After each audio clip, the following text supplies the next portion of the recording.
오늘도 하나님의 사랑으로 예배 자리에 나오신 여러분들을 주님의 이름으로 축복합니다. 우리 앞뒤 좌우에 계신 분들과 인사를 나눕시다. 참 잘 오셨습니다. 당신은 하나님의 기쁨입니다. 한 번 더 합시다. 당신은 하나님의 걸작품입니다. 예, 하나님의 걸작품이 이렇게 생기시고 이렇게 존재하십니다. 외모로 존재하는 것이 아니죠.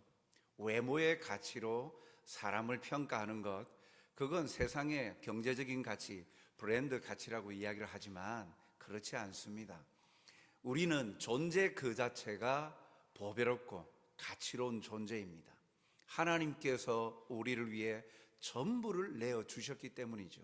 하나뿐인 아들 예수님, 독생자를 우리 위해서 주셨기 때문에 다른 사람이 나에 대하여 뭐라 하든지 예수님을 사랑하고 믿는 우리는 하나님에게 있어서 기쁨이요, 또 하나님이 창조하신 하나님의 형상을 닮은 걸작품입니다. 그러니 다른 사람과 비교하면서 너무 주눅들지 마십시오. 다른 사람들 모습 보면서 나는 왜 이럴까 상심하지 마십시오. 하나님의 말씀을 생각하면서 나는 하나님의 걸작품이야, 하나님의 기쁨이야, 하나님의 사랑을 받는 자다, 이 사실을 잊지 마시고 오늘 하루도 주 안에서 이 기쁨을 발견하시는 여러분들이 되시길 주님의 이름으로 축복합니다. 세상에는 여러 가지 이야기들이 전달되어지는 다양한 방편들이 있습니다. 직접 사람과 1대1 만나서 대화를 통해 상대방의 이야기나 주변의 이야기들을 듣기도 하지요. 그렇게 1대1 만남을 통해서 듣는가 하면 또 1대1 만남이 아니더라도 지금 살아가는 시대에는 다양한 정보와 이야기들을 손쉽게 접할 수 있는 문화 속에 살아가고 있습니다. 서로 대화하고 나누는 것뿐만 아니라 다양한 매체들이 있지요. 요즘은 이제 유튜브나 SNS나, 그래서 지구촌이라고 이야기 안 합니까? 다른 나라의 실시간의 이야기를 실시간으로 듣게 되어지는 시대를 우리가 살아가고 있습니다. 그런데 정보만 전달받는 것이 아니라 정보를 어떻게 해석하는가, 전달하는 자의 시각 여하에 따라서 그 사실의 정보가 각색이 되어져서 전달되어지기도 합니다. 사실이 아닌데 사실인 것처럼 전달하기도 하죠. 흔히 말하는 가짜 뉴스가 판을 칩니다. 더군다나 요즘 AI, 인공지능이 발달해 가면서 이게 그냥 이야기뿐만이 아니라 영상, 그림과 영상까지도, 목소리까지도 사실이 아닌데 사실인 것처럼 이렇게 비춰져서 전달되는 시대가 바로 우리가 살아가는 이 시대입니다. 편리하기도 하지만 아주 무서운 시대이죠.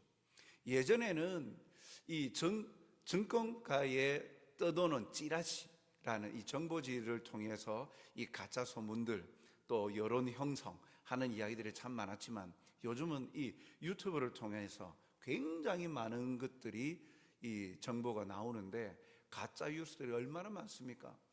편향된 시각을 가지고 전달하는 것, 그것을 많은 사람들이 들으면서 구독자 수가 많으면 어느 순간인가 그 크리에이터가 하는 말은 사실이 되어지는 거예요. 아니, 저렇게 많은 사람들이 구독하는데 100만이 넘고 1000만이 넘게 바라보는데 보았는데 그건 진짜 아니야? 그래서 이게 사실 진리 여부가 많은 사람들이 동조하면은 그것이 어느 순간인가 사실이 되어지고 진리가 되어지는 시대를 살아갑니다. 그래서 그 방향이 한 사람에게, 특정 인물에게로 향하게 되어지면 그것은 결국 그 사람을 사회적으로 매장시켜버리는 역할을 하기도 하죠. 특별한 사람뿐만 아니라 일반 사람들에게도 이런 일들이 얼마나 많이 일어납니까?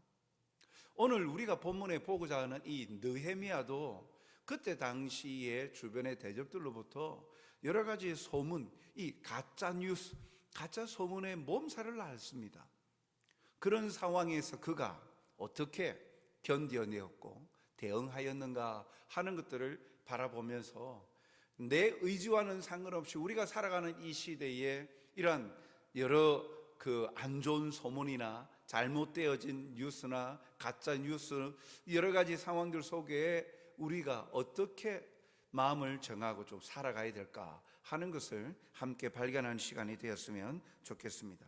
먼저 우리가 생각할 것은 오늘 이 시대는 느헤미야가 이스라엘의 총독으로 왔을 때의 이야기입니다.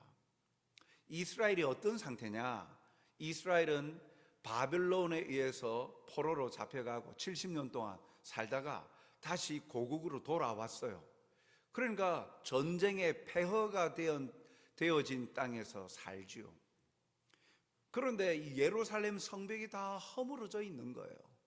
이 허물어져 있는 때에 사실 백성들이 마음을 모아서 성벽을 재건하려고 했지만 반대 세력들이 많았습니다. 이때 그것을 그냥 포기하고 내버려 뒀는데 느헤미야가 여기 예루살렘에 그때 당시에 가장 주도권을 가지고 있던 바사 나라, 세계사에서 보면 페르시아의 총독으로서 그때는 많은 나라를 통치하니까 예루살렘, 이스라엘도 마찬가지 그 권한 아에 영향력 아래 있는 거죠. 그래서 여기에 총독으로 왔을 때 이야기입니다. 그래서 느헤미야가 성벽을 다 짓습니다. 재건합니다. 그때에 또다시 느헤미야를 대적하는 사람들이 있었어요. 그건 산발랏이라는 이 사람, 이도 사실은 페르시아의 이 관리이기도 합니다. 사마리아의 관리로 받은 사람인데 이 산발랏을 중심으로 한 무리들이 느헤미야에게 접근을 합니다. 언제 접근을 하느냐? 느헤미야 6장 1절 하반절을 보니까 그때는 내가 아직 성문에 문짝을 달지 못한 때였더라. 이 말은 무슨 말이냐면 이제 성벽을 다 지었다는 이야기예요. 왜냐하면 벽을 다 짓고 마지막에 성문을 답니다. 그러니까 성문을 달지 않았다라니까 이미 성벽을 다 지은 거예요. 이 완성이 된 겁니다. 이제 성문만 달면 되는 거예요. 그 소식을 듣고 이 산발랏의 무리들이 접근해 온 거예요.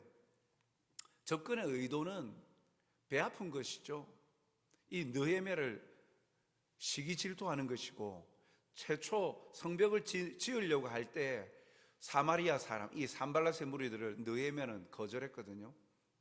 우리 민족의 힘으로 우리 민족이 이 성벽을 짓겠다. 그들의 의중 자체가 선하지 않았기 때문에 그들도 함께 하겠다 한 것을 거절을 했어요. 그리고 자기들의 권한, 그리고 자기들의 위치, 힘, 권력 행사하려고 하였던 것입니다. 선한 의도가 아닌 것이었죠.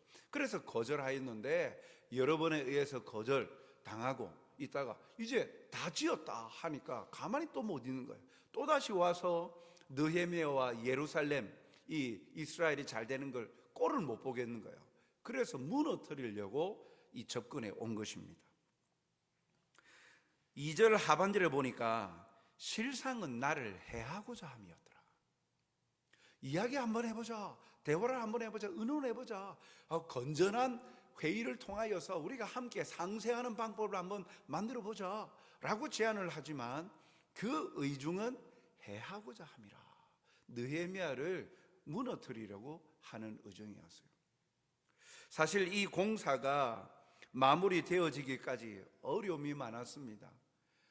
포로 생활 70년 후에 이스라엘 백성들이 돌아왔을 때 성벽이 다 무너지고 이렇게 되어 있으니까, 성벽이 무너져 있으면 그게 온전한 도시를 형성할 수 있습니까? 안 되잖아요. 방벽이 세워지지 않으면 다른 공격들로부터 무방비 상태가 되지 않습니까? 그래서 지으려고 했다가 반대 세력들에 의해서 그대로 내버려졌어요. 얼마 동안? 94년 동안 내버려져 있었어요. 그때 느헤미야가 총독으로 온 거예요. 그래서 느헤미야가 온 지 3일 만에 공사를 시작해서 52일 만에, 무려 52일 만에 빠르게 성벽을 재건한 거예요. 그리고 옆에 있는 산발랏의 무리들이 보니까 배가 아픈 거예요. 94년 동안 저렇게 무너져 있고, 그래서 야, 우리가 잘 살고 있다고 생각했는데 예루살렘이 저렇게 잘 되는 꼴을 보니 배가 아픈 거예요. 그래서 접근해 온 겁니다. 그때마다의 공격 앞에서도 무너지지 아니하고 52일 만에 성벽 재건을 완공합니다. 사랑하는 성도 여러분, 이제 문만 달기만 하면 공사가 끝이 난다는 이야기를 들은 대적들은요, 포기하지 않고 이제는 지도자 느헤미야를 공격합니다. 느헤미야만 없어지면 저 공동체 무너지겠구나. 저 느헤미야는 52일 만에 성벽을 다 94년 동안 방치되어져 있었던 그 성벽을 어떤 식으로 했는지 52일 만에 그냥 완공을 해버리니까 저 지도자 한 사람 때문에 일이 일어났으니 저 지도자 느헤미야만 없애면 저 이스라엘 공동체는 무너진다. 그래서 그 지도자 느헤미야를 공격하려 한 겁니다. 끝나야 끝이 나는 겁니다. 즉 이제 문을 달기만 하면 끝이 나는데 이제 다 온 것 아닙니까? 문만 달면 되잖아요. 성문만 달면 되잖아요. 이제 다 끝났다라고 생각이 되어지는데 그때 또다시 대적들이 공격해 온다는 거예요. 우리 인생도 마찬가지다라는 겁니다. 주님 나라 들어가기까지 사실 끝이 아니죠.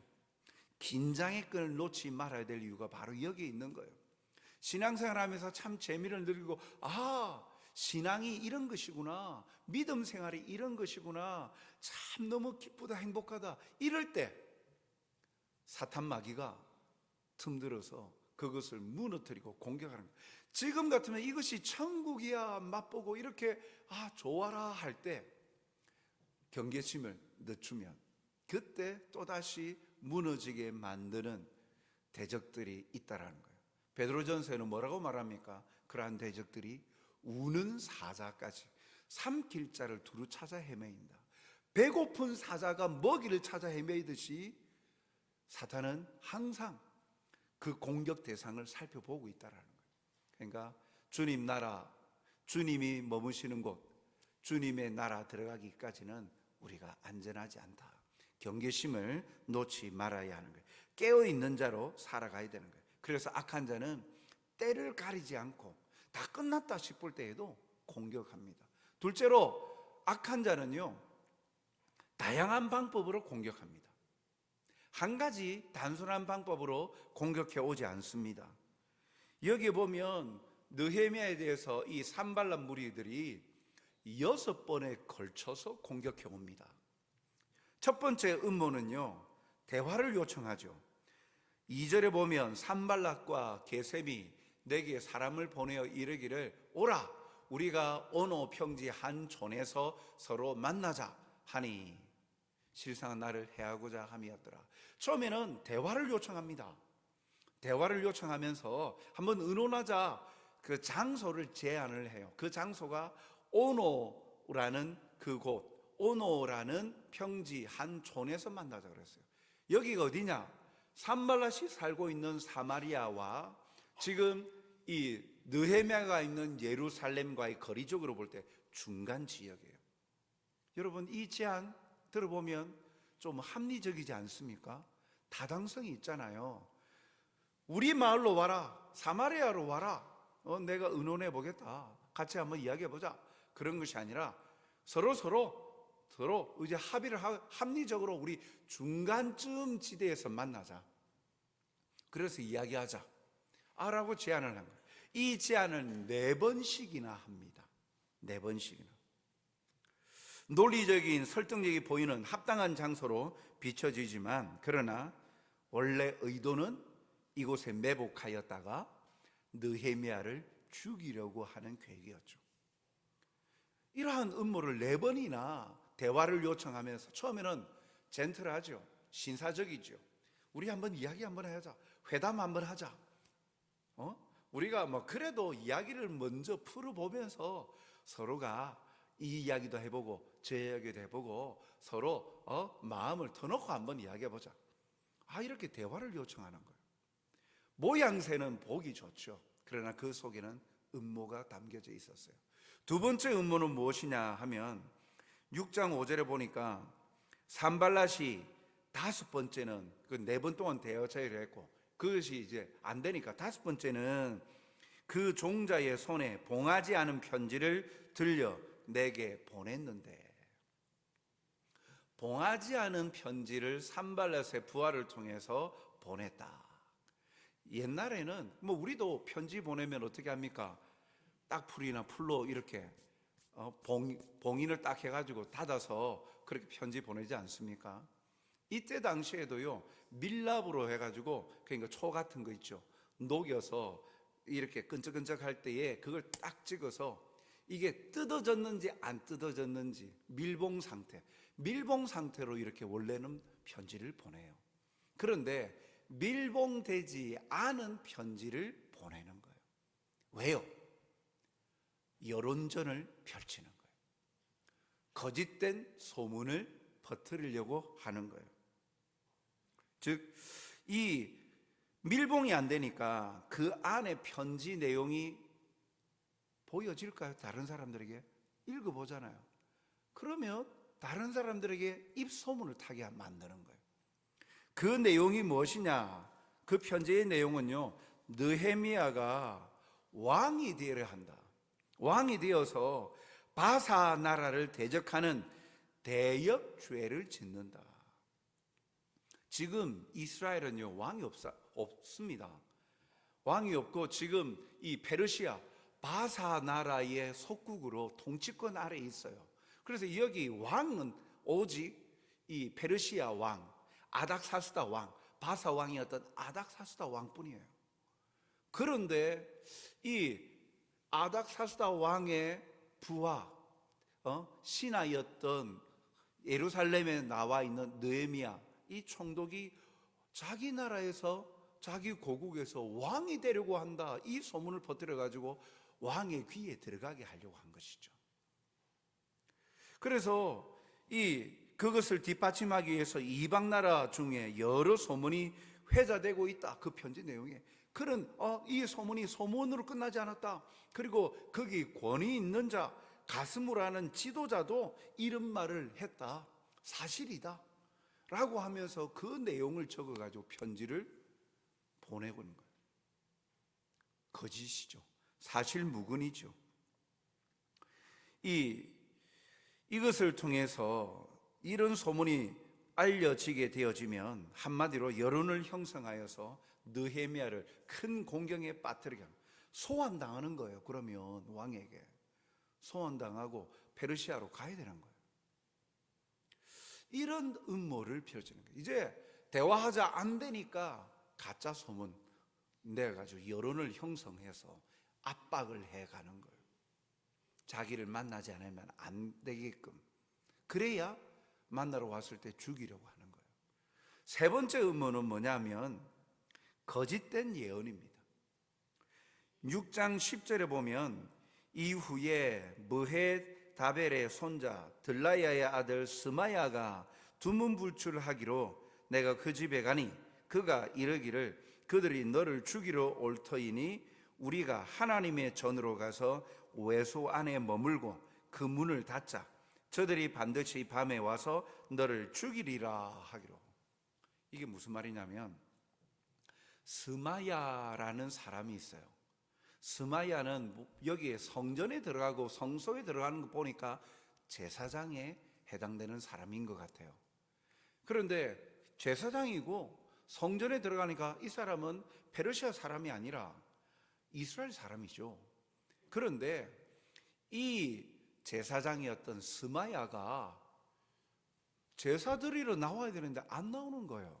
그러니까 느헤미야가 궁금한 거예요. 아니, 제사장이 무슨 일이 있나? 왜 성전에 나오지 않지? 찾아간 거예요. 찾아가니까 그 제사장 스마야가 뭐라고 이야기하느냐면 오늘 밤에 저 산발랏 무리들이 당신 죽이러 온다. 반드시 당신은 죽는다. 그러니까 나하고 같이 외소로 들어가서 문을 닫자. 외소가 어디냐? 성전 그 현관문에서부터 지성소, 대제사장만이 들어갈 수 있는 지성소, 이 사이에 있는 장소예요. 이 장소는 오직 제사장만 들어갈 수 있어요. 그러니까 느헤미야는 들어갈 수 없습니다. 제사장이 아니잖아요.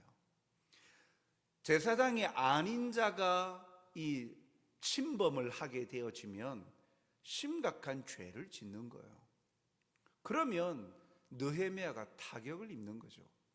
알고 봤더니 이 일들을 통해서 어떻게 했느냐? 12절 보니까 깨달은즉 그는 하나님께서 보내신 바가 아니라 도비야와 산발랏에게 뇌물을 받고 내게 이런 예언을 함이라. 스마야 제사장이 하나님이 내게 이 꿈과 이것을 보여주셨다. 오늘 밤에 너 죽이러 온대. 하나님을 빙자했다라는 것 아닙니까? 그래서 하나님이 내게 예언을 하게끔 하셨어 하고 스마야가 그 말을 하여서 느헤미야가 죄를 짓게끔, 그래서 그 공동체 안에서 매장당하게끔 하려고, 공궁에 처하도록 하려고 이 일을 한 거예요. 거짓 예언. 그런데 알고 봤더니 뭐냐? 스마야가 산발랏 무리로부터 뇌물을 받고 거짓을 말한 거예요. 거짓 예언을 한 거예요. 사랑하는 성도 여러분, 이처럼 대적들은요 쉼없이 다양한 방법으로, 때로는 편안하게 한번 이야기해보자, 이렇게 편안하게 또 신사적으로 이야기하는가 하면 자기는 전면에 안 나서고 주위의 분위기, 환경, 자기는 전면, 이런 사람들이 참 무서운 사람들이고 정직하지 못한 사람들, 다른 사람들을 부추겨가지고 거짓 소문을 내어서 이렇게 공공에 자기는 전면에 안 나서는. 그리고 마지막에는 느헤미야가 신뢰할 수 있는 영적 지도자, 이 제사장에게 하나님의 말씀이다, 하나님의 예언이다, 그렇게 해서 그렇게 무너지게끔 만들어 교묘한 방법으로 이 지도자 느헤미야와 이스라엘을 무너뜨리려고 공격을 합니다. 이 과정에서 거짓은 터무니없는 내용으로 다가오지 않아요. 한결같이 귀가 솔깃하잖아요. 중간지대에서 만나자, 한번 허심탄회하게 이야기해보자, 이게 너무나도 합당하고 타당성 있는 이야기지. 그것에 어떤 뭔가 그런 의심을 할 만한 여지가 있습니까? 그리고 이런 소문이 편지를 통하여서 주위의 모든 사람이 그래 말하던데, 한 사람이 아니야. 이 사람도 이야기하고, 저 사람은 권위 있는 지도자인데 그 사람도 이렇게 말해. 네가 왕이 되려고 한대.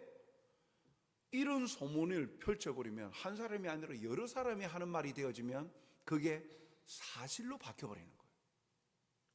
그 어디에도 토를 달기도 이 여론에 휩싸일 수밖에 없게끔 만들어줘. 그리고 셋째는 영적 지도자의 입을 통해서 하나님이 내게 주신 말씀이다, 이렇게 하니까 얼마나 혹합니까? 그러니까 이것을 통해서 보면 거짓은요 그냥 거짓된 모습으로 다가오지 않아요. 그럴싸한 모습으로 다가와요. 그래서 마태복음 7장 15절도 이렇게 말씀하죠. 거짓 선지자들을 삼가라. 양의 옷을 입고 너희에게 나오나 속에는 노략질하는 일이라. 양의 옷을 입고 나온다. 그러니까 외적으로는 구분이 안 간다는 거예요. 오늘 하나님을 의지하고 믿으며 살아가는 우리를 넘어지게 만드는 것들도요 무엇이 있습니까? 반드시 믿음에 회의감이 들게 하고 기쁨과 감사를 앗아가는 세력이 있음을 인식하고 대비하는 자가 되어야 됩니다. 안 그러면 우리가 하나님의 백성으로 하나님의 은혜를 누리고 살아가는 것을 그 세력들은요 배합하는 거예요. 그러니까 그것에 경각심을 가지고 대비하는 성도들이 되어야 되고요. 로마서 12장 21절에 보면 악에게 지지 말고 선으로 악을 이기라. 악에게 지지 말라. 분별할 줄 알아야 돼요. 그러면 이 대적들의 공격에 느헤미야는 어떻게 대응했습니까? 첫 번째 대응은요, 3절을 보면 내가 곧 그들에게 사자들을 보내어 이르기를 내가 이제 큰 역사를 하니 내려가지 못하겠노라. 어찌하여 역사를 중지하게 하고 너에게 내려가겠느냐. 사자들을 보내었다. 그냥 무시하지 아니하고 정중하게, 정중히 제안을 거절합니다. 말도 되도 않는 소리 하지 마. 가운데서 만나자고 나를 죽이려고 나 다 알아.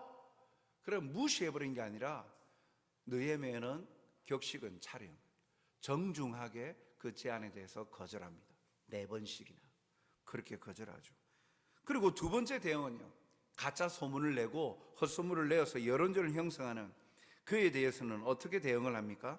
8절 하반절에 이런 일은 없는 일이요 내 마음에서 지어낸 것이라 하였나니 9절 상반절에 이는 그들이 다 우리를 두렵게 하고자 하여 말하기를. 기도하는 가운데 숨은 의도를 파악한 것입니다. 그 두 번째 대응은요, 숨겨진 그들의 뜻을 짚어주고 지어낸 말로 거짓임을 분명하게 짚어주고 지적을 하는 거예요. 그리고 단호하게 이제는 거절합니다. 세 번째 대응은 어떻게 합니까? 거짓 예언요. 스마야 제사장을 통한 거짓 예언은 어떻게 대응을 합니까? 세 번째에 대해서 대응은요, 12절 13절 말씀을 보면 깨달은즉 그는 하나님께서 보내신 바가 아니라 도비아와 산발랏에게 뇌물을 받고 내게 이런 예언을 함이라. 13절 그들이 뇌물을 준 까닭은 나를 두렵게 하고 이렇게 함으로 범죄하게 하고 악한 말을 지어 나를 비방하려 함이었느니라. 깨달은즉이라고 시작을 해요. 어떻게 깨달았을까요? 그 출처를 파악하고 거절을 하는데 어떻게 깨달았을까요? 그건 하나님께 기도함으로 분별력을 주신 거예요. 그가 그냥 깨달은 게 아니라 하나님께 기도했다. 왜냐하면 느헤미야 1장을 통해서 페르시아의 바사왕 아닥사스다 왕의 술 맡은 관원으로 있다가 예루살렘 성벽이 무너지고 이렇게 온 나라가 황폐화되었다라는 그 친족의 이야기를 듣고 가슴 아파하면서 울면서 하나님 앞에 기도했어요. 그렇게 기도하면서 왕 앞에 나갔어요. 그래서 왕께 자기 나라에 보내달라고 간청을 하죠. 그럼 뭘 해주기를 원하냐 할 때 그때에도 말을 허투루 하지 아니하고 짧은 시간 왕 앞에서 하나님께 짧은 시간 기도하고 주신 지혜로 말을 합니다. 그럴 때 전폭적인 이 바사 왕의 지지를 얻어서 물질과 권위까지 얻어서 예루살렘 성에 총독으로 오게 된 거예요. 와서도 성벽을 지을 때도요 항상 기도하였어요. 이 반대 세력 앞에서도 그는 하나님께 기도하니까 깨닫게 해주시는 거예요. 깨달은 즉, 하나님께 기도하니까 깨달은 즉 하나님께서 보내신 자가 아니라는 걸 기도의 자리를 통해서 하나님께서 가르쳐 주신 거예요. 즉 기도를 통해 하나님과 교제하는 신실한 자였습니다. 그로 인해 하나님께서 분별력을 주신 것이에요. 고린도전서 2장 13절에 보면 우리가 이것을 말하거니와 사람의 지혜가 가르친 말로 아니하고 오직 성령께서 가르치신 것으로 하니 영적인 일은 영적인 것으로 분별하느니라. 숨겨져 있는 일들을 어떻게 우리가 알 수 있을까? 하나님 앞에 기도하면, 하나님과 함께 교제하는 성령의 사람이면 하나님께서 분별하게 깨닫게 해 주신다라는 거예요. 사랑하는 성도 여러분, 분별력을 가지고 사는 것이 얼마나 중요한지를 깨닫게 되어집니다. 하나님께 묻지 아니하고 아니 제사장이 그러니까 맞겠지 하고 그냥 그대로 따랐더라면 그가 그 자리에서 성벽을 완전히 재건하고 이후에는 종교개혁을 단행하는데 그것도 하지 못하고 소환당해 버렸을 거예요. 집요한 권유에 인지상정으로 응할 수 있었지만 느헤미야는 그 모든 일을 통해 자신을 해하고 이스라엘 공동체를 무너뜨리려는 것을 알았습니다. 깨어있는 자가 상황을 직시할 수 있었던 거죠. 느헤미야는 끝까지 방심하지 않았습니다. 그리고 그는 이렇게 기도합니다. 느헤미야 6장 9절에 이제 내 손을 힘있게 하옵소서. 느헤미야 6장 9절 말씀. 이제 내 손을 힘있게 하옵소서. 내 손은 맡은 직분을 감당할 수 있는 능력을 말한 거예요.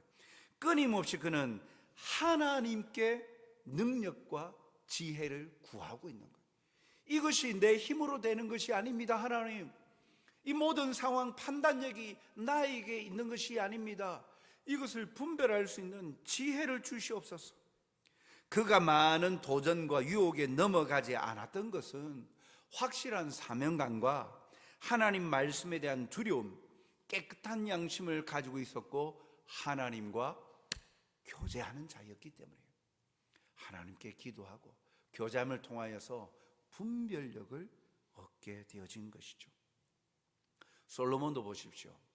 솔로몬이 왕이 되고 나서 1000번제를 드릴 때, 드리고 나서 그의 기도 제목이 뭐였습니까? 열왕기상 3장 9절 10절에 보니까 누가 주의 이 많은 백성을 재판할 수 있습니까? 그들의 말을 듣고 선악을 분별하게 해 주시옵소서. 무엇이 옳고 그른지 분별해 줘야 되는데 저는 작은 아이입니다. 아버지 다윗처럼 그렇게 은혜가 풍성하고 능력이 있고 그런 성령이 충만한 자가 아닙니다. 저는 연약한 아이입니다. 하나님, 선악을 구별할 수 있도록, 분별할 수 있도록, 옳고 그름을 분별할 수 있도록 지혜를 주시옵소서. 그렇게 기도했어요. 그러니까 10절에 보니까 하나님께서 이를, 하나님은 그 말씀이 주의 마음에 든지라. 그래서 지혜도 주시고 명예와 재물도 함께 주신 거예요. 사랑하는 성도 여러분, 이 시대를 살아가는 우리들, 무엇이 옳고 그른지 분별하지 못할, 그러면 많은 사람이 가는 대로 쫓아갈 수밖에 없는 그러한 시대, 그러면서 나는 안전할 것이다 라고 생각하는데, 성경은 넓은 문으로 가는, 많은 사람들이 가는 넓은 문, 생명이 없다라고 이야기하지 않습니까? 물론 많은 사람이 가는 곳이 틀렸다는 말은 아니에요. 그러나 지금 하고자 하는 말은 옳고 그름에 판단할 수 있는 분별력이 우리에게 있어야 된다는 거예요. 우리의 가정을 지키기 위해서 무엇이 우리의 가정의 행복을 위한 것인지, 내 사업, 직장 생활에서 어떤 선택이 바른 것인지, 올바른 것인지, 나를 살리게 하는지, 이러한 상황과 판단에 분명한 그러한 귀로에 놓일 때가 있죠. 선택의 귀로에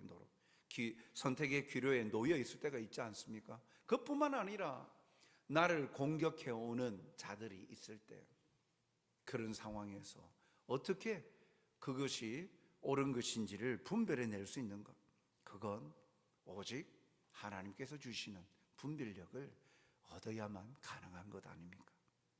오늘도 사탄은요, 교회와 우리 공동체의 부흥을 가로막으려고 합니다. 특별히 지도자 한 사람을 무너뜨리면 되는 거예요. 목사를 무너뜨리면 되는 거예요. 구역의 구역장을 무너뜨리면 되는 거예요. 가장을 무너뜨리면 되는 거예요. 그러면 그 공동체는 와야 되는 거예요. 깨어있지 아니하면, 그러면, 그렇지 아니하면 공격 앞에 그냥 무너져 버리는 거예요. 부흥은 하나님의 간절한 기대이고 우리에게 허락해 주신 은혜이며 사명임을 잊지 말아야 해요. 옳고 그름, 선악을 분별하게 해달라고 간구하고 기도하고, 그래서 영적으로 깨어있는 자가 되어야 우리의 가정을 건강하게 세워가고 우리의 자녀를 올바르게 지도할 수 있고 내게 맡겨진 사회의 여러 역할들을 잘 감당해내고 선한 영향력을 행할 수 있는 것이죠. 로마서 12장 2절 말씀 우리 같이 한번 읽읍시다. 시작. 너희는 이 세대를 본받지 말고 오직 마음을 새롭게 함으로 변화를 받아 하나님의 선하시고 기뻐하시고 온전하신 뜻이 무엇인지 분별하도록 하라. 아멘. 온전하신 하나님의 뜻이 무엇인지 분별할 수 있도록 분별하도록 하라. 사랑하는 성도 여러분, 오늘도 여러분들이 속한 공동체의 지도자들을 위해서 기도하십시다. 내 손에 힘이 있게 하여 주옵소서. 개인적으로도 함께 하나님 능력을 주시옵소서, 힘을 주시옵소서, 지혜를 주시옵소서, 분별력을 주시옵소서. 우리의 가정을 건강하게 행복하게 세워갈 수 있도록 하나님 지혜를 주시옵소서. 그리고 우리 공동체의 지도자들을 위하여서 공동체 구성원들이 한 마음으로 위하여서 기도해 줍니다. 지도자가 무너지지 않게 하여 주옵소서. 우리 가정의 가장이 무너지지 않게 건강하게 바르게 올바른 길로 분별할 수 있도록 잘 이끌 수 있도록 능력과 지혜, 통찰력을 허락해 주시옵소서. 그리고 우리 교회를 위해서 또 저를 위해서도 기도해 주십시오. 여러분들이 저를 위해서 기도해 주지 않으면 누가 기도합니까? 바르게 세워져야 함께 이 하나님의 몸 피 흘려 값주고 사신 교회를 올바르게 세워갈 수 있잖아요. 우리 모두가 내 손에 힘을 더하여 주옵소서. 내 손에 힘있게 하여 주시옵소서. 하나님께서 지혜를 주시고 분별력을, 통찰력을 허락하여 주시어서 하나님의 나라를 아름답게 세워가고 하나님의 기쁨을 맛보는 자로 살아가는 저와 여러분이 되시길 주님의 이름으로 축복합니다. 사랑과 자비가 풍성하신 아버지 하나님, 오늘도 우리에게 말씀하여 주시고 이 어두운 또 힘든 시대 상황 속에 놓여 있지만 무엇이 옳고 그른지 구분하기 힘든 양극단으로 나누어져서 분단의 시간들을 보내고 있는 이 어려운 시기에도 하나님 아버지, 하나님의 마음과 뜻을 깨닫게 하여 주시고 하나님의 선하시고 기뻐하시고 온전하신 뜻을 분별할 수 있도록 내 손을 힘있게 하여 주시옵고 우리에게 분별력을 허락하여 주시어서 하나님의 뜻을 이루어가는 자들이 되게 도와주옵소서. 그리하여 우리가 속한 모든 공동체마다 그렇게 분별력을 가지고 행하여 그 속한 공동체가 행복하게 세워져 갈 수 있도록, 강건하게 세워져 갈 수 있도록 쓰임받는 자들이 되게 도와주시옵소서. 감사하오며 예수님 이름으로 기도하옵나이다. 아멘.